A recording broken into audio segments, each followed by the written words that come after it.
Hello guys, என்னை பற்றின ஒரு சின்ன இன்ட்ரோ பார்த்துடலாம். எனக்கு வந்து ட்ரேடிங், அதுக்கப்புறம் பர்சனல் ஃபைனான்ஸ் மாதிரியான விஷயத்தில் கொஞ்சம் இன்ட்ரெஸ்ட் அதிகம். உங்களுக்கும் இருந்துச்சுன்னா எனக்கு ஃபாலோ பண்ணிக்கோங்க. சரி, ஓகே. இப்போது வாங்க எல்லோரும் கண்டென்ட் உள்ளே போகலாம். ஓகே, இப்போது மேட்ரு என்னென்னா, நான் ஒரு சேலஞ்ச் பண்ண போகிறேன். எந்த மாதிரி சேலஞ்ச்னால், என்னோடய 10K கேபிட்டலை 500K கேபிட்டலாக மாற்றணும். அந்த சேலஞ்சை எடுத்துக்க போகிறேன். ட்ரேடிங்கை பற்றி தெரிஞ்சவங்களுக்கு தெரியும் இது எந்த அளவுக்கு இம்பாசிபிளான ஒரு விஷயம்னு. பட் எனக்கு வேறு ஒரு சாய்ஸ் இல்லை. ஸோ நான் இதை செஞ்சே ஆகணுன்ற கட்டாயத்தில் இருக்கேன். ஆக்சுவலாக இந்த சேலஞ்சை ஸ்டார்ட் பண்ணி எனக்கு 1 வீக் ஆகிடுச்சு.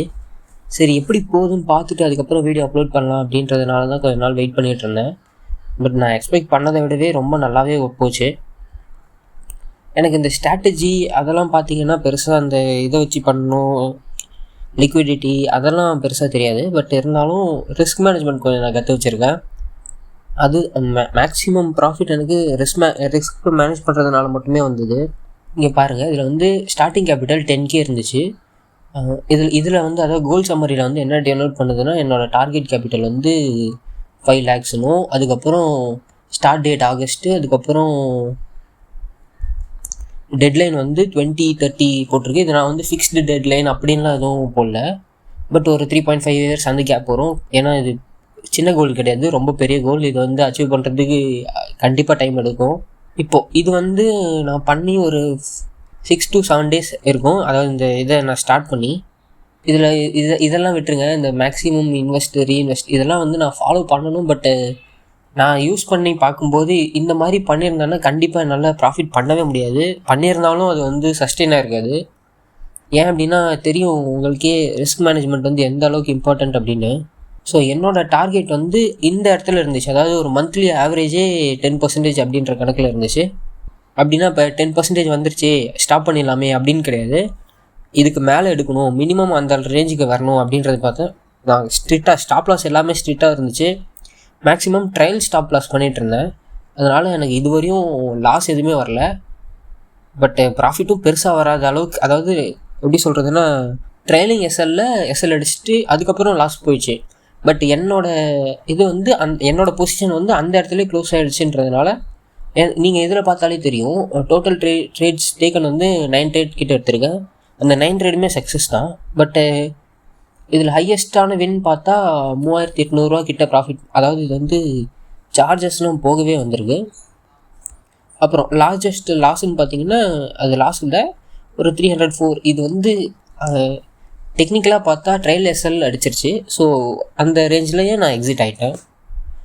ஏதோ சார்ஜஸ் காய்ச்சி ஆகுமே அப்படின்ட்டு இருக்கும் அப்படின்ட்டு நான் ஒரு 5 points ஏற ஒரு 2.5 points ஏற்றி வச்சுருப்பேன். அதாவது எஸ்எல் அந்த மாதிரி நான் வந்து ப்ளே பண்ணேன். ஓகே, இப்போ வந்து நான் எடுத்த ட்ரேடை பற்றி பார்க்கலாம். நான் டோட்டலாக வந்து உங்களுக்கே தெரியும்னு நினைக்கிறேன், ஒரு 9 trades கிட்டே நான் எடுத்திருக்கேன். ஆமாம், 9 trades எடுத்திருக்கேன். இது எல்லாமே மேக்ஸிமம் அந்த சிஎஸ்ஐ அந்த இது வந்ததுலேருந்து தான் 4th வந்துச்சா, அதுலேருந்து 4, 5, 6, 7. அப்புறம் நான் இன்னமும் ஒரு ட்ரேட் வந்து இது ட்ரேட் ரன்னிங்கில் தான் இருக்குது. மண்டே தான் அதோட இது தெரியும் உங்களுக்கு. இதில் பார்த்தாலே தெரியும் நான் மேக்ஸிமம் எல்லாமே சிங்கிள் லாட் தான் எடுத்திருப்பேன். பட் இந்த இடத்துல மட்டும் 2 லாட் இருக்கும். ஏன் அப்படின்னா இது வந்து நான் தப்பாக எடுத்துட்டேன் அப்படின்ட்டு எனக்கு தெரிஞ்சிருச்சு. ஸோ அதனால் காஸ்ட் டு காஸ்ட்டாச்சும் எக்ஸிட் ஆகிடணும் அப்படின்றதுனால ஆவரேஜ் பண்ணி ஒரு ஸ்விங்கை நான் யூஸ் பண்ணேன். அதை யூஸ் பண்ணதுனால எனக்கு பெரிய ப்ராஃபிட் கிடைக்கலனாலும் ஒரு 1500 அந்த ரேஞ்சில் வந்து நான் எக்ஸிட் ஆகிட்டேன். நான் இதை வந்து செய்யாமல் இருந்தேன் அப்படின்னாலும் நான் வந்து இந்த இடத்துல வந்து நெகட்டிவில் க்ளோஸ் பண்ணியிருப்பேன். ஸோ எனக்கு தெரிஞ்சதுனால நான் இதை வந்து மேனேஜ் பண்ணி ஓரளவுக்கு ப்ராஃபிட்லையாச்சும் க்ளோஸ் பண்ணிடலாம் அப்படின்னு க்ளோஸ் பண்ணிட்டேன். அதே மாதிரி இதுக்கு சார்ஜஸ் அதுக்கப்புறம் ப்ரோக்கரேஜஸும் இதில் வந்து கேல்குலேட் பண்ணி வச்சுருப்பேன். இந்த ஃபார்முலா எப்படி ஒர்க் ஆகுதுன்னா, உங்களுக்கு இந்த கேபிட்டல் யூஸ்டும் நெட் பிஎல்லும் கனெக்ட் பண்ணி இதிலேருந்து கேபிட்டல் வந்து எவ்வளோ இருக்குது அப்படின்னு பார்க்கும். இப்போ இதில் பார்த்தீங்கன்னா 22,733 அந்த லெவல் கேபிட்டல். அதாவது நம்ம வந்து மொத்தமாக 9 tradesல நம்ம நினச்ச 100% ரீச் பண்ணியாச்சு. மேபி 100% மேலேயே 120% கிட்டேயே நம்ம வந்து ரீச் பண்ணியாச்சு. இப்போ வந்து நெக்ஸ்ட் ஸ்டேஜ் போகலாம். காம்பவுண்டிங் ஸ்டேஜ்னு ஒரு இடம்.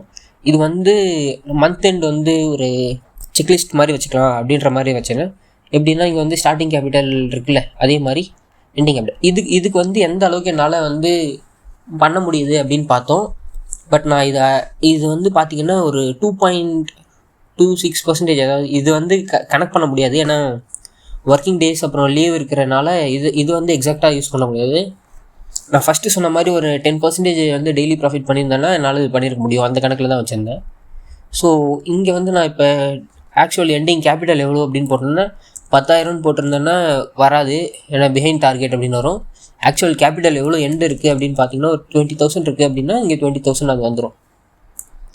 ஸோ இப்போ எதுவுமே இல்லை. ஸோ அதனால் எம்டியாகவே இருக்கட்டும். இது செப்டம்பர் மாதம் எண்ட், அதாவது இந்த ஆகஸ்ட் மாதம் கடைசியில் வந்து தெரிஞ்சிடும் நமக்கு வந்து எவ்வளோ ப்ராஃபிட் வந்திருக்கு, இந்த டார்கெட் நம்ம அச்சீவ் பண்ணுமா இல்லையா அப்படின்னு. நம்ம இப்போ பண்ணிட்டோம் ரைட், பட் டைம் எப்பயுமே ஒரே மாதிரி இருக்காது. சரி, நம்ம போக போக பார்ப்போம். இதுக்கப்புறம் இன்னொரு முக்கியமான பிளேஸ் பார்த்திங்கன்னா இந்த capital and spending tracker.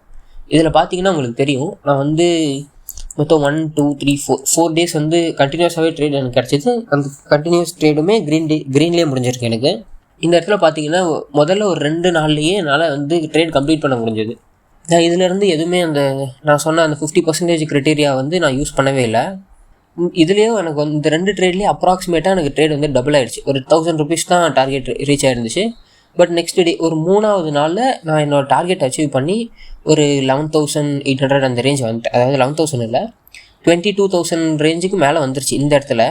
But நான் என்ன பண்ணிட்டேன், அந்த கேபிட்டலை வந்து 10K வந்து விட்ரா எடுத்து அதுக்கு பதிலாக HDFC பேங்க் ஸ்டாக் ஒரு 14 குவான்டிட்டிக்கு வாங்கியிருக்கேன். ஒரு 734 அந்த ரேஞ்சில் ஏதோ வாங்கியிருக்கேன்னு நினைக்கிறேன். நான் இது ஏன் நான் பண்ணேன்னா, நான் முன்னாடியே சொன்ன மாதிரி நம்ம வந்து கொஞ்சம் நஞ்சம் ரிஸ்க் எடுக்கிறது இல்லை. நம்ம எடுக்கிறது வந்து அவ்வளோ பெரிய டார்கெட் எடுத்துகிட்டு அதுக்கேற்ற மாதிரியே தான் ரிஸ்க் எடுக்கிறோம். ஸோ நமக்கு ஒரு ட்ரேட் லாஸ் ஆகிடுச்சினாலே நம்ம கேபிட்டலை வந்து கம்ப்ளீட்டாக வாஷ் அவுட் பண்ணிவிடும்.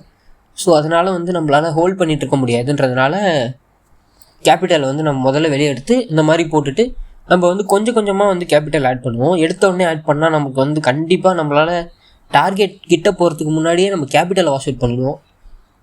நமக்கு டார்கெட் எந்த அளவுக்கு முக்கியமோ அதே அளவுக்கு கேபிட்டலில் வாஷ் அவுட் பண்ணாமல் இருக்கணும், அதுவும் ரொம்ப முக்கியம். ஸோ அதனால தான் நான் ஹோல்ட் பண்ணியிருக்கேன்.